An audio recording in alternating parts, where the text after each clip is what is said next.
क्या हुआ गुरुदेव? अरे क्या हुआ? सगुन भैया, ऐसा क्यों लग रहा है कि आज शिरडी की सीमा बहुत दूर है? इसलिए कि हमें शिरडी से जल्दी भागना चाहिए। महर्षि, लगता है हमें कोई पुकार रहा है। अरे वही होंगे जो हमारा पीछा कर रहे हैं। तुम कुछ मत सुनो, सीधे चलते रहो। जल्दी से जल्दी यहाँ से भागना चाहिए। महर्षि, अरे ये लोग पीछे आ रहे हैं। अगर हम अब भागेंगे तो सबको हम पर शक हो जाएगा। तो फिर क्या करें? साईं बाबा ने क्या कहा है? सच का सामना करो। हम वही करेंगे, सच का सामना करेंगे। महर्षि भागो। अरे महर्षि राम भागो। जी, रुक जाइए। क्या करें? ये लोग गलती कर रहे हैं। महर्षि! गुरुदेव, हाँ, महर्षि क्या हुआ? आप कहाँ जा रहे थे महर्षि? हम तो कृतज्ञता व्यक्त करने के लिए आपके दर्शन करना चाहते थे। शिरडी को महामारी से बचाने का महान कार्य किया है आप लोगों ने। वत्स, ये सब तो उनकी कृपा है। हैं? गुरुदेव, आप तो राता की ओर इशारा कर रहे हैं। नहीं वत्स, हम तो भगवान की बात कर रहे हैं।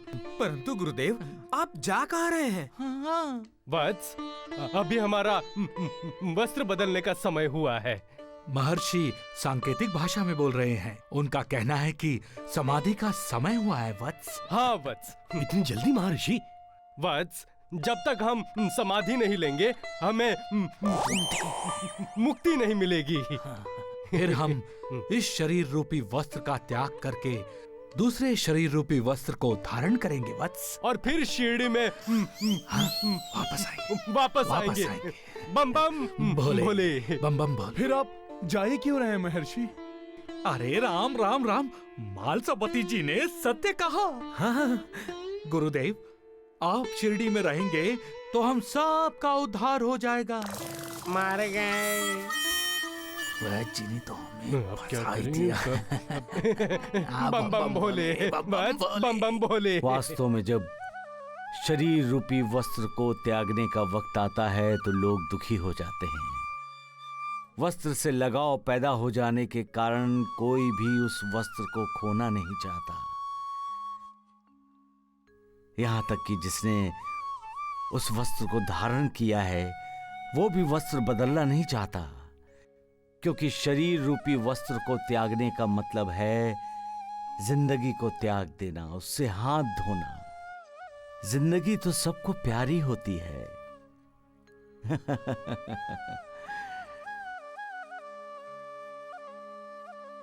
मौत के उच्चारण से ही इंसान दूर भागता है। सिर्फ ज्ञानी तपस्वी ही जब शरीर रूपी वस्त्र को त्याग करने का समय आता है तो उस समय उसका स्वागत करते हैं, क्योंकि वो जानते हैं कि शरीर रूपी वस्त्र को बदलने का अर्थ है मोक्ष मुक्ति की तरफ जाने वाले रास्ते के कई दरवाजे में से एक दरवाजे का खुल जाना। बाकी सारे अज्ञानी आसक्ति के बंधन में अटके पड़े रहते हैं, कोई रिश्तेदारी के बंधन में, तो कोई प्यार ममता के बंधन में, कोई जमीन जायदाद के बंधन में, तो कोई हीरे जवाहरात सोने चांदी के बंधन में। सारे के सारे ज्ञानी मोह माया में अटके पड़े रहते हैं। मुक्ति का दरवाजा सामने हो फिर भी उसे खोलने के लिए दस्तक नहीं देते।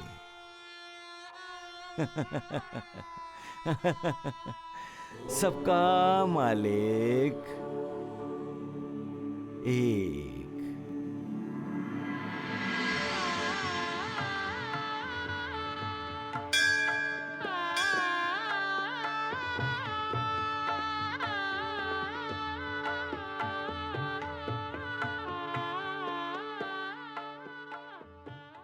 प्रणाम साईं बाबा। अरे खुशहाल चंद, तुम यहाँ मंदिर में कोई उत्सव है क्या? उत्सव नहीं, शादी हुई है। शादी? किसकी शादी है खुशहाल चंद? कोंडू मामा, याद है बाबा आपको? कोंडू मामा, कोंडू मामा, वही जिनकी बेटी बीमार हुई थी और हाँ, और आपने उसे उदी दी थी तो वह ठीक हो गई थी। पुष्पा बेटी की शादी है। हाँ बाबा, मेरी उसी बेटी की शादी हुई है। कोंडू प्रणाम मामा। प्रणाम बाबा। सदा खुश रहो, सदा खुश रहो। बाबा, सारे आशीर्वाद हमें मत दीजिए। थोड़े आशीर्वाद हमारी पुष्पा बिटिया के लिए भी बचा के रखिए ना बाबा।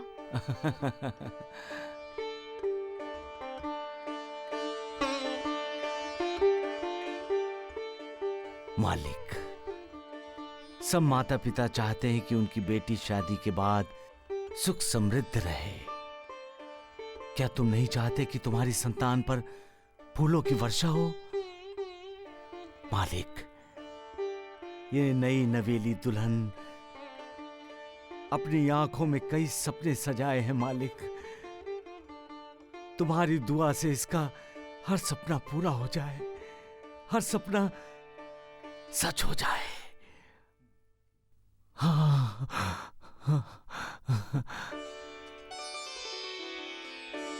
आशीर्वाद दीजिए बाबा।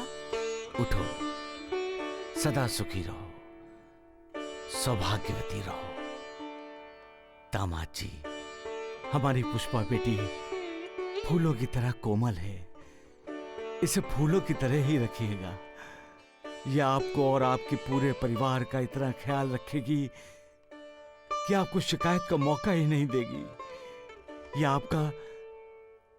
आपके घर परिवार का, बड़ों का आदर करेगी और छोटों को सम्मान देगी। हमारी पुष्पा बेटी हमेशा मुस्कुराती रहती है। इसको इतना प्यार दीजिए दामाद जी कि इसकी मुस्कान कभी ना मुरझाए। बाबा। दामाद जी, कोंडू मामा बहुत भला आदमी है। अगर इनसे कोई गलती हुई होगी तो इनकी तरफ से मैं आपसे माफी मांगता हूं। हमारी बिटिया रानी का ख्याल रखिएगा दामाद जी। बाबा, अब मुझे पुष्पा बेटी की कोई चिंता नहीं है। आप खुद जो उसके पिता बन गए हैं बाबा। कोंडू मामा, बाबा। कोंडू मामा, पुष्पा बिटिया को विदा नहीं करोगे? हाँ, विदाई का समय हो गया है, विदा करो बिटिया को। हाँ बाबा।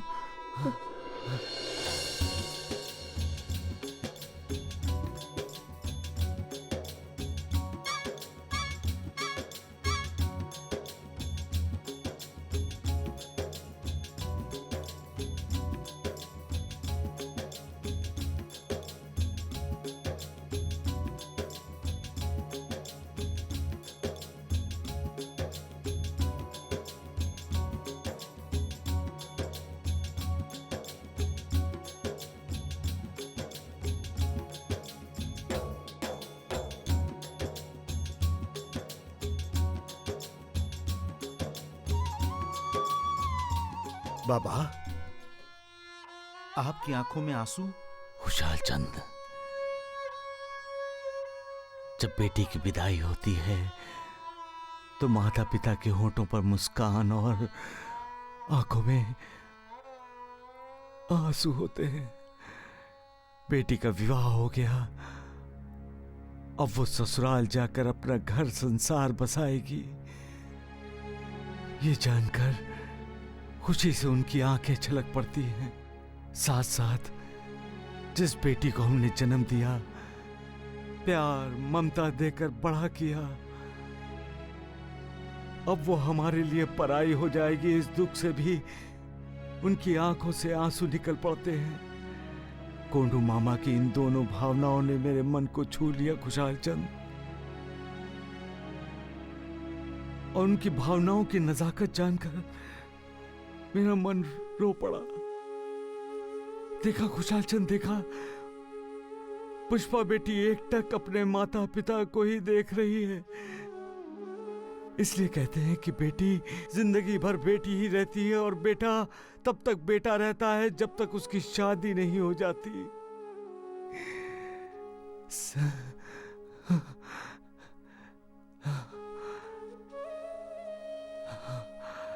सदा खुश रहो, सदा खुश रहो।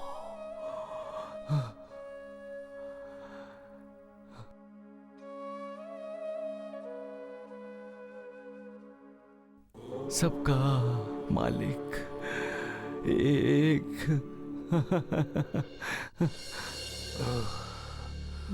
बम बम भोले।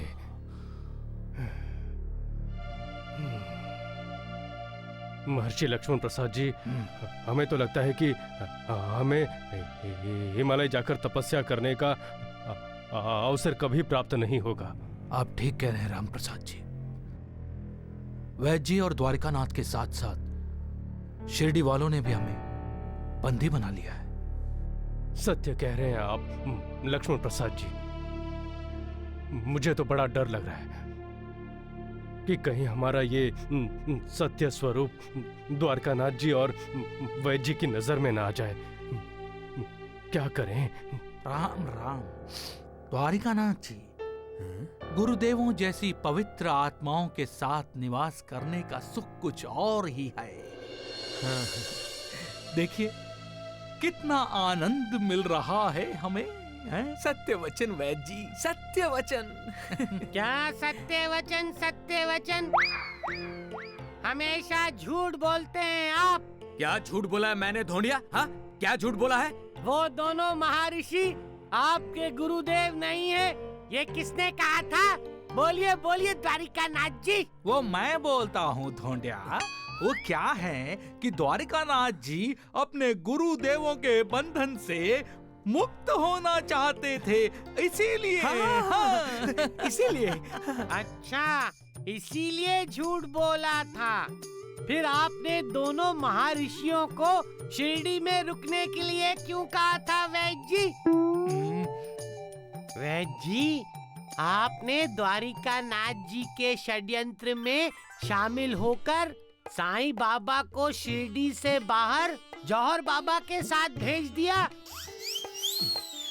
आप शिरडी से बाहर साईं बाबा को नहीं भेजते तो बाबा आपका उद्धार करते थे। चुप कर ढोंडिया, अपनी जबान से उस ढोंगी साईं का नाम हमारे सामने मत ले। अरे, जब दोनों महर्षियों को आपके षड्यंत्र ढोंग पाखंड का पता चलेगा ना, तब आप साईं नाम का जाप करेंगे। साईं नाम का जाप करना ही पड़ेगा। जय साई राम, जय साई राम। अरे चुप कर, नालायक कहीं का। बहुत दुलार हो गया इसका।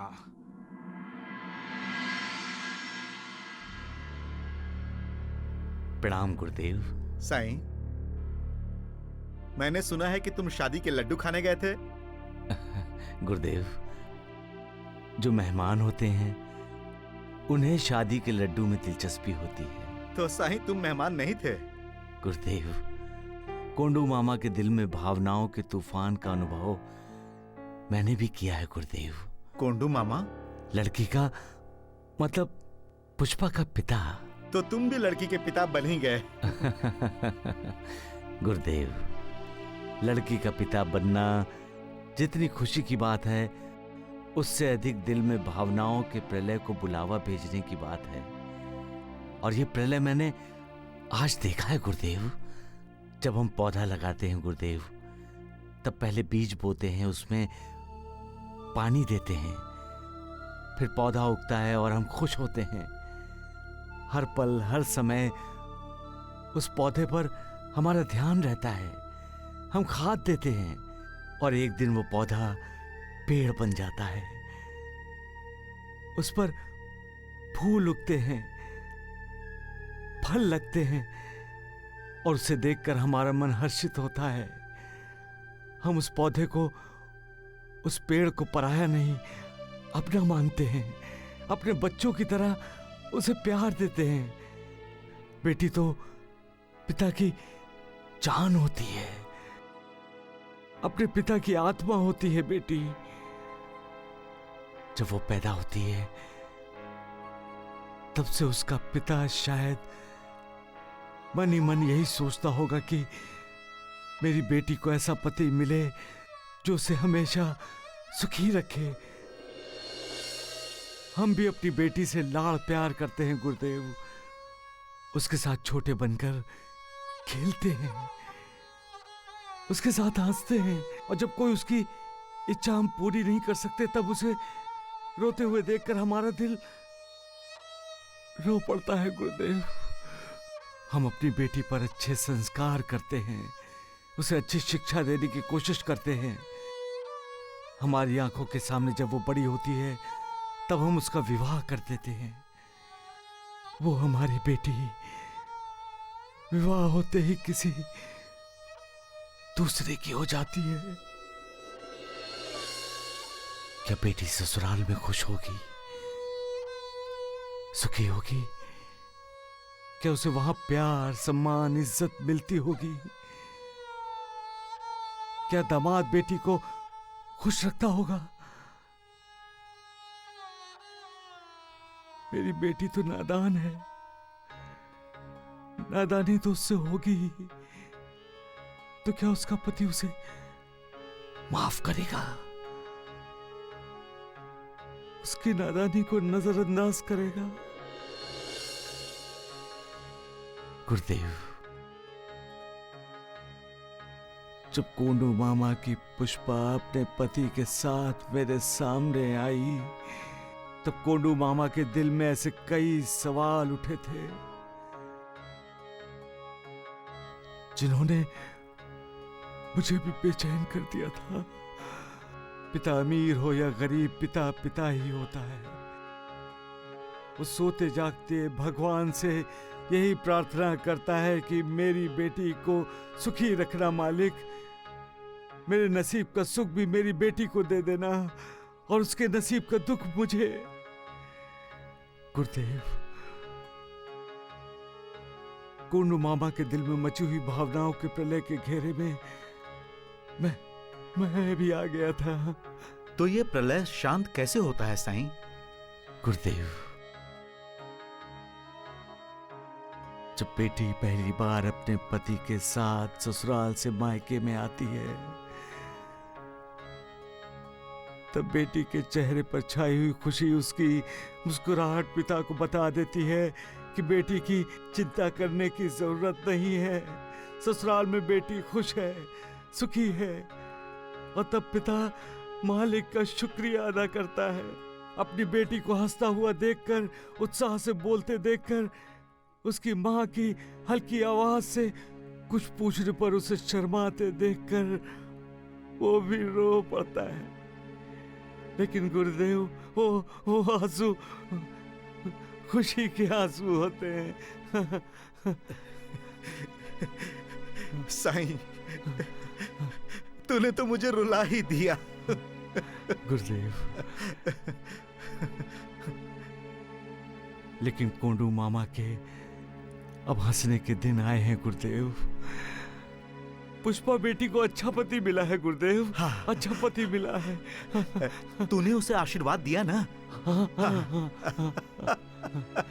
तब तो वो जरूर ससुराल में खुश होगी। गुरुदेव, शादी के बाद ससुराल जाने वाली हर बेटी को इसी तरह दुआ की जरूरत होती है, क्योंकि वो उसकी नई जिंदगी की शुरुआत होती है। साईं, मैंने कभी पुष्पा बेटी को नहीं देखा है, लेकिन उसके सुख दुख से तुम जिस तरह से एकरूप हुए हो, वो देखकर मुझे ऐसा लगता है कि पुष्पा बेटी के ससुराल में फूल ही फूल बिछाए जाएंगे उसके लिए, कांटे एक भी नहीं होंगे। कोंडू मामा, पुष्पा बेटी लौट आई है। कोंडू मामा, पुष्पा लौट आई है। लौट आई पुष्पा बेटी, पुष्पा लौट आई है। कोंडू मामा, पुष्पा लौट आई है। कोंडू मामा, पुष्पा लौट आई है। पुष्पा लौट आई है। कोंडू मामा, पुष्पा लौट आई है। बताओ क्या हुआ? कोंडू मामा, पुष्पा। अभी अभी तो कोंडू मामा ने पुष्पा की विदाई की थी। हाँ, ऐसे कैसे पुष्पा तुरंत लौट आई? मुझे तो लगता है वो ससुराल गई नहीं होगी। फिर लौटी क्यों? लगता है दाल में कुछ काला है। बेचारे कोंडू मामा। कोंडू मामा, अरे क्या हुआ वसंत? कोंडू मामा, पुष्पा।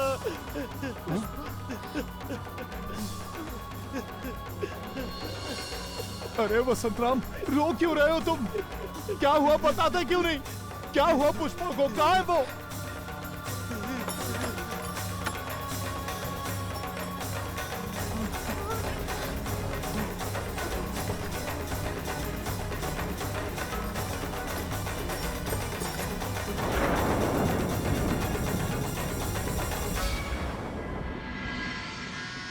लक्ष्मी का रूप बनकर गई थी और अब देखो पार्वती बनकर लौटी है। कहीं ससुराल वालों ने इसे घर से तो नहीं निकाल दिया?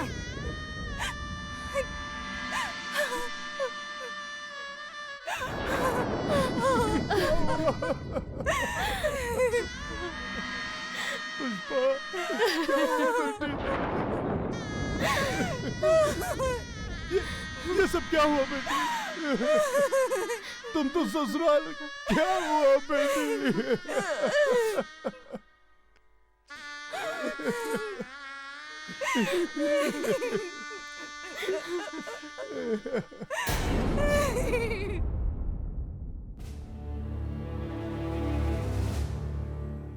अरे छोटे जमींदार साहब, आप आइए, बैठिए ना।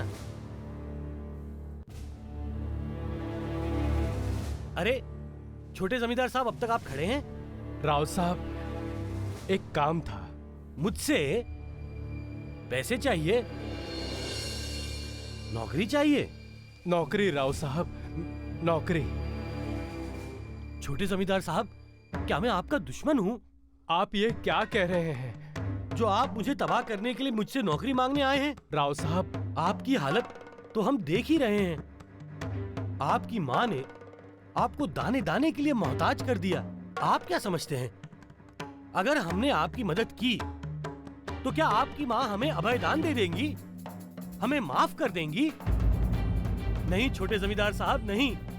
आपकी माँ हमें मौत दे देंगी, मौत।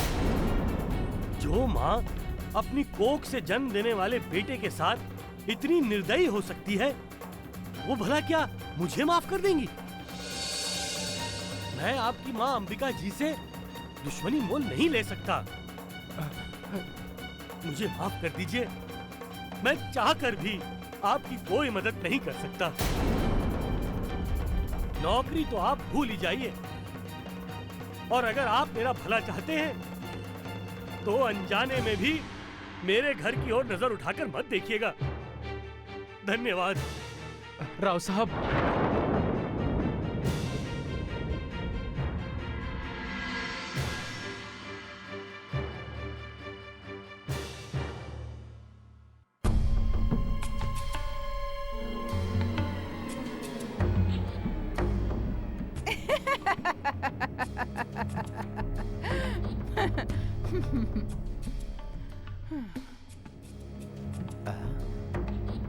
ऐसी कौन सी खुशी की बात है जो तुम हंसी जा रही हो? अंबिका से जब कोई टक्कर लेता है तो उसके चेहरे की हंसी गायब हो जाती है, और उसका चेहरा देखकर आपकी अंबिका खुशी से पागल हो जाती है। जरा उधर तो देखिए।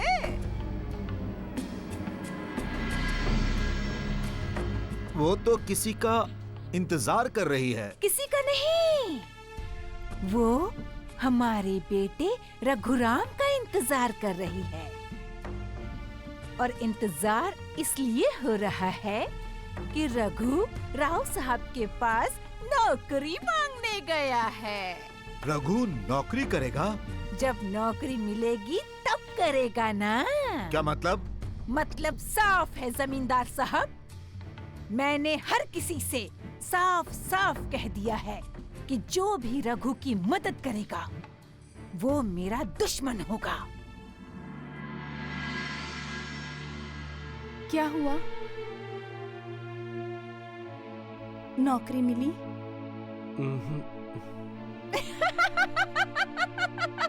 देखा जमींदार साहब, मेरे विरुद्ध जाने की हिम्मत राव साहब में भी नहीं है। राव साहब ने भी रघु को खाली हाथ भेज दिया। अपने ही बेटे की जिंदगी बर्बाद करके तुम्हें खुशी हो रही है? बस अब इस खेल को खत्म करो अंबिका। मैं खत्म करूं?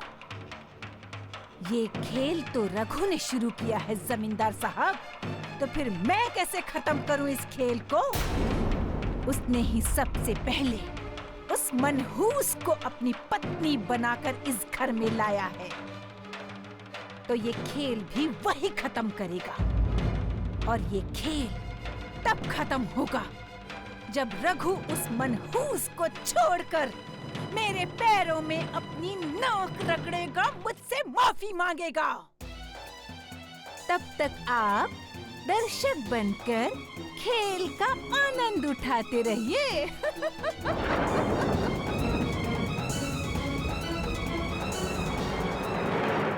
मैं अकेला नहीं हूं गुरुदेव।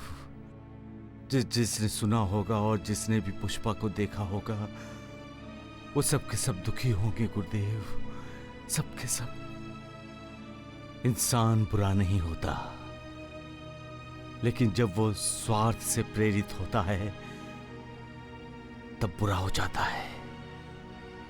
अपनी महत्वाकांक्षा को पूरी करने की कोशिश में वो बुरा काम कर जाता है। कभी कभी गलत विचारों के अधीन होकर वो ऐसे काम कर जाता है गुरुदेव जो उसे ठीक लगता है, लेकिन दूसरों के लिए वो ठीक नहीं होता। लेकिन विदा हुई पुष्पा बेटी के साथ साईं ऐसा क्या हुआ कि उसे वापस लौटा दिया गया है? कुछ भी हुआ हो गुरुदेव, लेकिन जो भी हुआ है ठीक नहीं हुआ। ये सिर्फ पुष्पा बेटी का अपमान नहीं है, सारी नारी जाति का अपमान है। अपनी बहू के बारे में कोई भी फैसला लेने से पहले ससुराल वालों को उसका परिणाम क्या होगा ये जरूर सोचना चाहिए,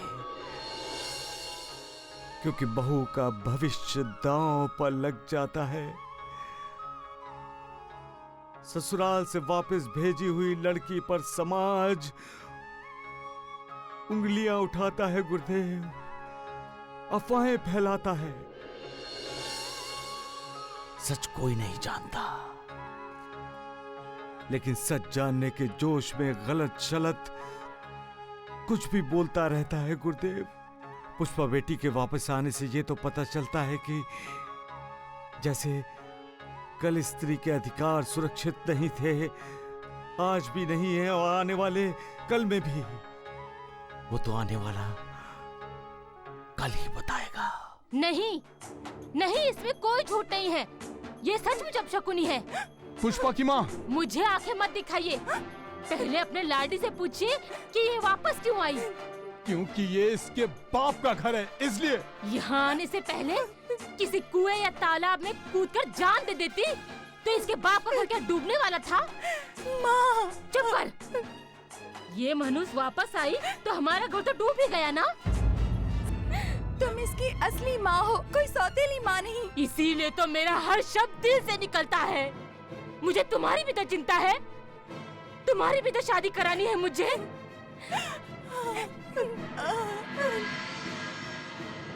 जब लोगों को पता चलेगा कि तुम्हारी दीदी को ससुराल में कदम रखने से पहले ही वापस भेज दिया, तो तुम्हारी शादी कैसे करूंगी? सब तो यही कहेंगे ना कि जैसे बड़ी बहन वैसे ही छोटी होगी। अब चुप भी करो पुष्पा की माँ। अगर बेटी को धीरज नहीं दे सकती तो उसके जले पर नमक तो मत छिड़को। पहले मुझे ये बताओ कि मुझे धीरज कौन देगा? कौन देगा इस बदनसीब को धीरज जिसके बाग ही फूट गए हैं? कौन देगा? कौन देगा? कौन देगा?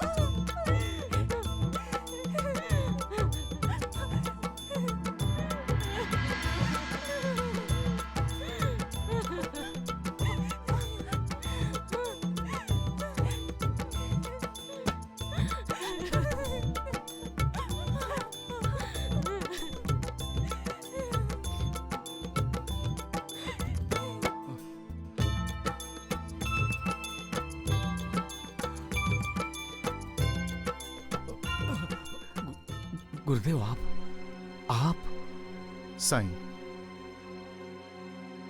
लगता है अब भी तुम पुष्पा बेटी के बारे में सोच रहे हो। आप अंतर्यामी हैं गुरुदेव। मैं पुष्पा बेटी के बारे में ही सोच रहा हूं। उस पर जो कुछ भी बीती होगी उसे याद करके बेचैनी महसूस करता हूं। मैं अपने आप को अपराधी मान रहा हूं। साईं, तुम क्यों अपने आप को अपराधी मान रहे हो? इतना कुछ हो गया और हम कुछ भी नहीं कर सके गुरुदेव। ना ही हम उसे धीरज दे सके और ना ही पुष्पा बिटिया का हौसला बढ़ा सके। क्या बीती होगी उस पुष्पा बिटिया पर? उसके दिल में किस प्रकार के ख्याल आ रहे होंगे? क्या कोंडू मामा और उसके परिवार के सभी लोग उस निष्पाप बेटी को सांत्वना दे रहे होंगे या उस पर क्रोध कर रहे होंगे? क्रोध? शादी के दिन ही पुष्पा को घर वापस भेज देने का सदमा होगा।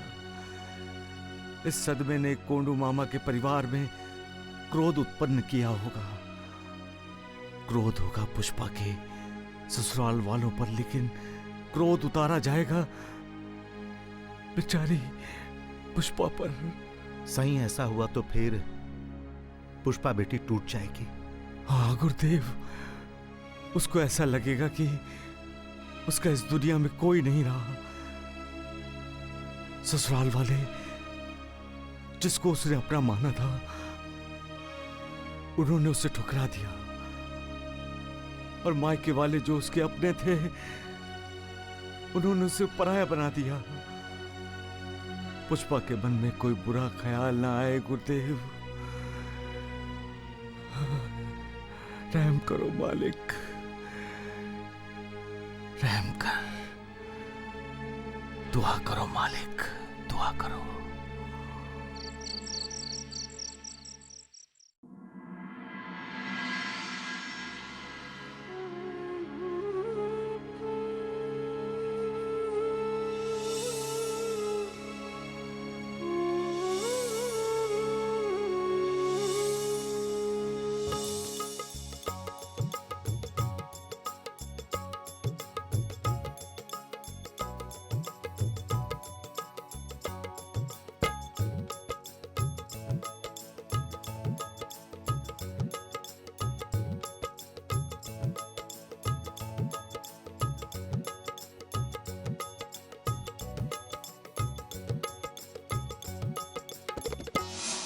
पुष्पा की माँ, पुष्पा, चुटकी, अरे भाई कहाँ है सबके अरे सब? क्या बात है, क्यों चिल्ला रहे हैं आप? अरे खुशी की खबर लाया हूँ। अच्छा वो तो मुझे पता है।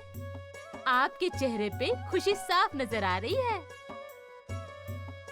और उसी खुशी ने हमें बताया है कि हमारी बिटिया रानी की शादी तय हो गई है। सचमुच इसके ससुराल वाले बहुत अच्छे हैं। हमारी बेटी राज करेगी, राज, रानी बनकर रहेगी।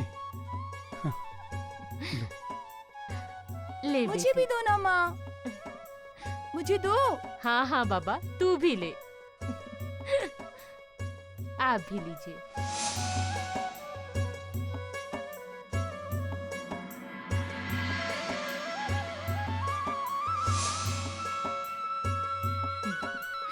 क्यों जी, ये हार कैसा लग रहा है?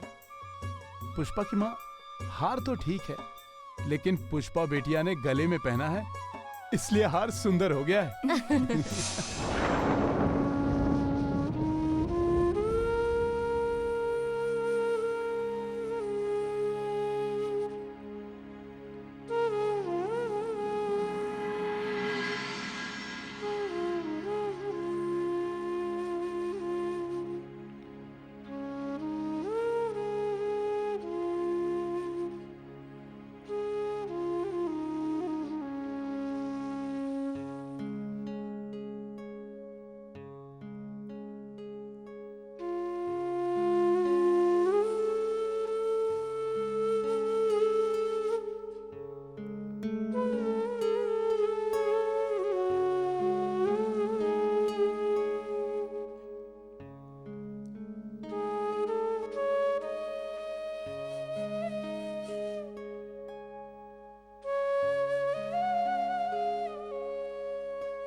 रोको, अरे कोई रोको उसे।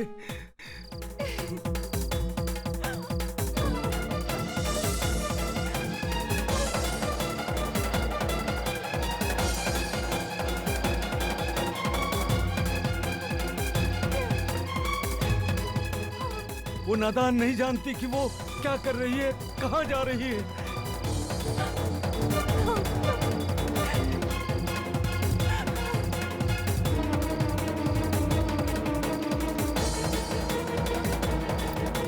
अरे रोको।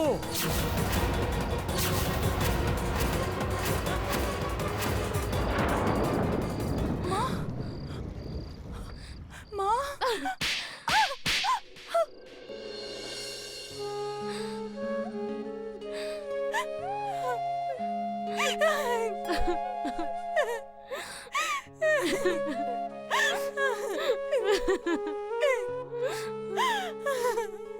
पगली, मेरी बातों का बुरा माना तुमने। तालाब में कूदकर मरने चली थी ना, आत्महत्या करना चाहती थी। हमारे बारे में नहीं सोचा तुमने? हम पे क्या बीतती। अरे तू तो मेरी लाडली बेटी है।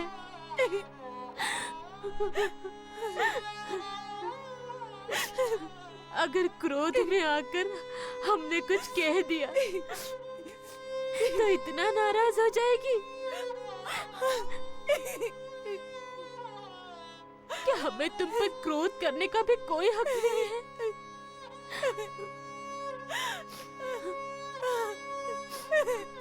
9 महीने तुम्हें इस कोख में पाला है। जब वो बोझ नहीं लगा तो आज तुम्हारे ससुराल वालों ने तुम्हें वापस भेज दिया। क्या वो मुझे बोझ लग सकता है? तू तो मेरी बेटी है पगली, हमारी बेटी। तुम्हारी माँ क्रोध में आकर चाहे तुम्हें कितना भी डांट दे, उसे 100 गुना ज्यादा तुमसे प्यार करती है। मैं तो सोई ही नहीं। जब तुम मुझे प्रणाम करके घर से बाहर निकली तो मैं तुरंत उठकर पिछले दरवाजे से तालाब के पास पहुंच गई। यदि पल भर भी समय गंवाती तो आज मैं तुम्हें खो बैठती ना बेटी। क्षमा कर दो माँ, मुझे क्षमा कर दो। नहीं बेटी,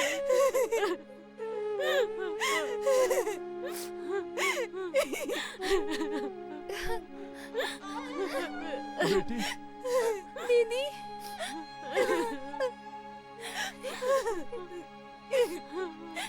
पुष्पा बेटी, तू कभी ऐसा सोचना भी मत।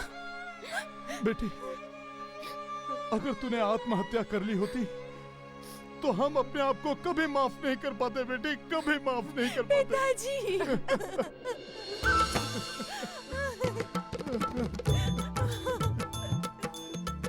बेटी, चल बेटी घर चल। चलो पुष्पा की माँ।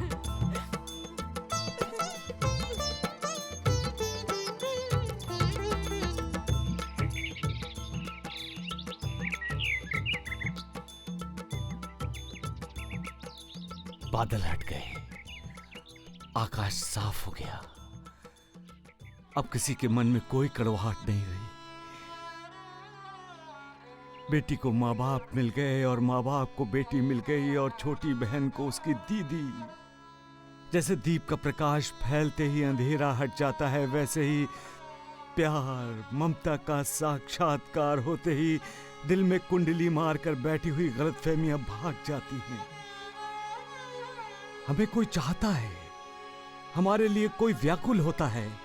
ये भावना ही हमारे किसी हारे हुए इंसान का हौसला बढ़ाने के लिए काफी है।